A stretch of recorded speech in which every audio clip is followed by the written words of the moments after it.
Tak čaute, ja vás všetkých zase vítam u nás Kvety pre vás. Dneska to bude síce trošku smutnejšia téma, budeme tvoriť smutočnú väzbu a vypichávaný kríž, ale ja si myslím, že aj smutočná väzba môže byť svojím spôsobom poňatá veľmi dôstojne a elegantne a hlavne tieto plastikované vence smutočné. Čo budeme používať?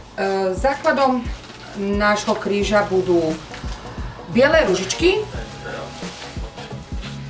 červené karafiaty, niektorých poznáte aj pod názvom hrebičky, aniersi, giarofanny, ako im Taliani hovoria. Boky budeme vykladať bielým delfíniom a dierky si budeme vyplňať gipsofilkou alebo tzv. Nevestínnym závojom. Základ budeme používať florexový kríž, ktorý sme si už vyzákladovali a dnes som si prizvala na pomoc aj moju Katku, našu druhú aranžérku, a vyzákladovaný je teda kríž salál, rumora, palmové listy a do tohto už dopredu namočeného základu budeme vypichávať kvietky. Takže základom kríža, a teda tým, čím začíname okrem zelenie, je, že si vytvoríme alebo teda vypicháme hlavu toho venca, ktorý bude vlastne dominantou.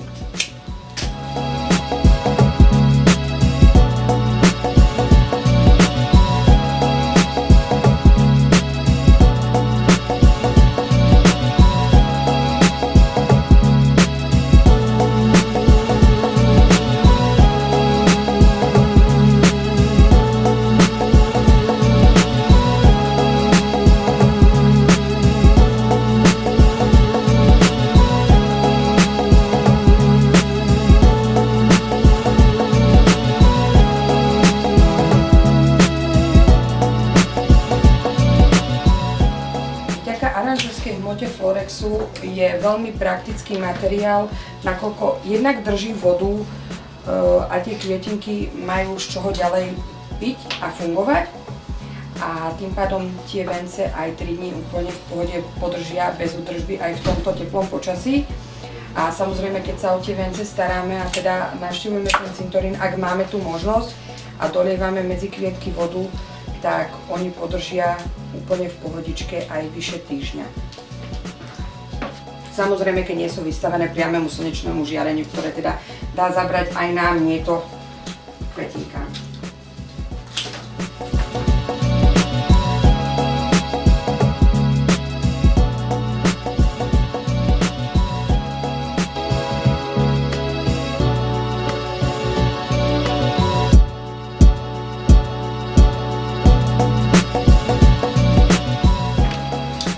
Začneme vonkajšou krajnou stranou, kde použijeme biele hlavičky ružičiek. Ja si od teba, Kati, odoberiem a budem ti systematicky z druhej strany vychávať. Ideme z dola, dobré, aby sme si nezavzali.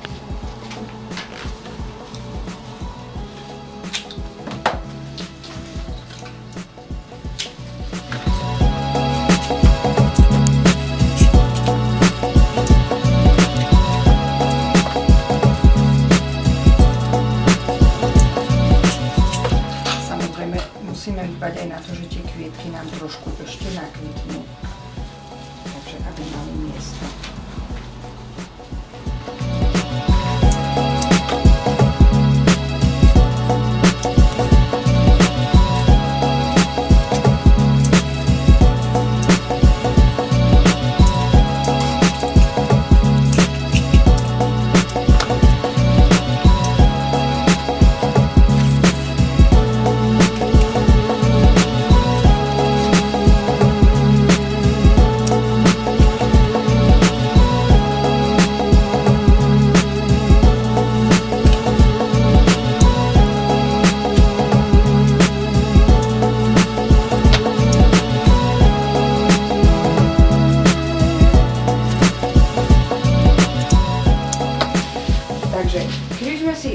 obložili bielými kvetmi, v našom prípade to teraz boli biele ruže, a stred budeme vykladať červenými karafiátmi, zvykne nám veľmi pekný kontrast a zároveň aj pekná plastickosť.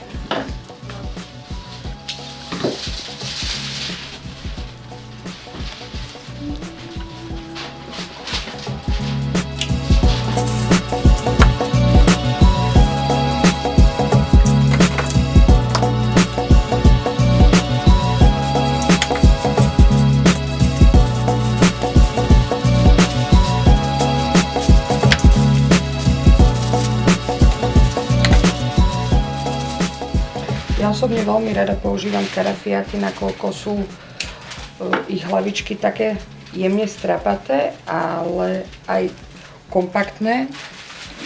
Čo síce jedno z druhé sa trošku vylučuje, ale práve to je ich taký paradox.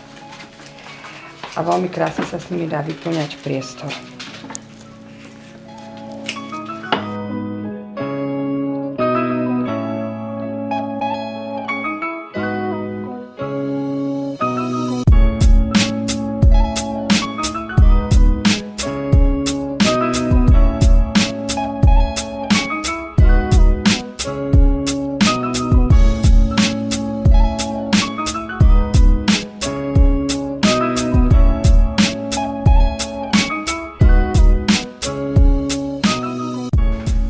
Všetky voľné miesta vyplnené, tak už len vlastne stred dotvoríme a zjemníme gipsou a môžeme veniec osadiť na stojan a dať smutočnú stuhu.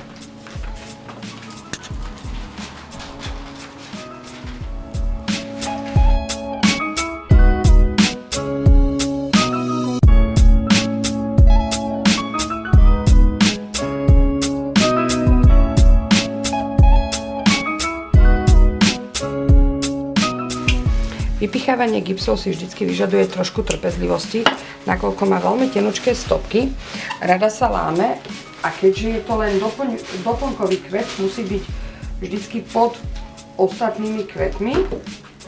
Tým pádom sa veľmi často stane, že keď sa zapicháva, tak sa nám zlomí v tej chvíli, keď už si myslíme, že je na tom správnom mieste.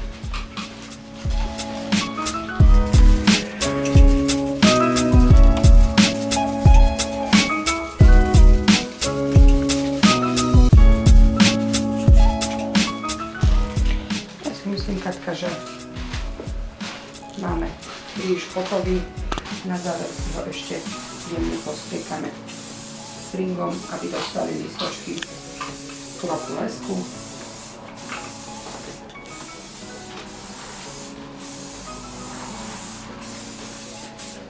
A veniec môžeme osadiť na stojan. Tak keď sme si kríž osadili na stojan, už nám chýba len posledný detail, smutočná stuha. A môže sa vydať na svoju cestu k zákazníkom alebo na miesto obradu. Doručujeme pravidelne či už na cintoríny alebo do krematória a vlastne vytvoríme čokoľvek na požiadanie.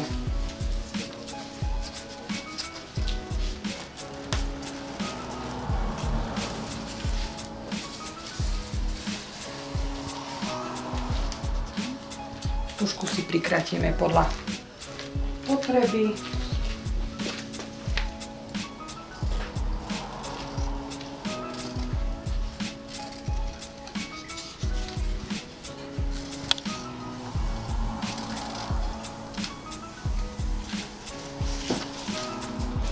Tak, to máme hotovo. A radi vás uvidíme aj na budúce. Čaute!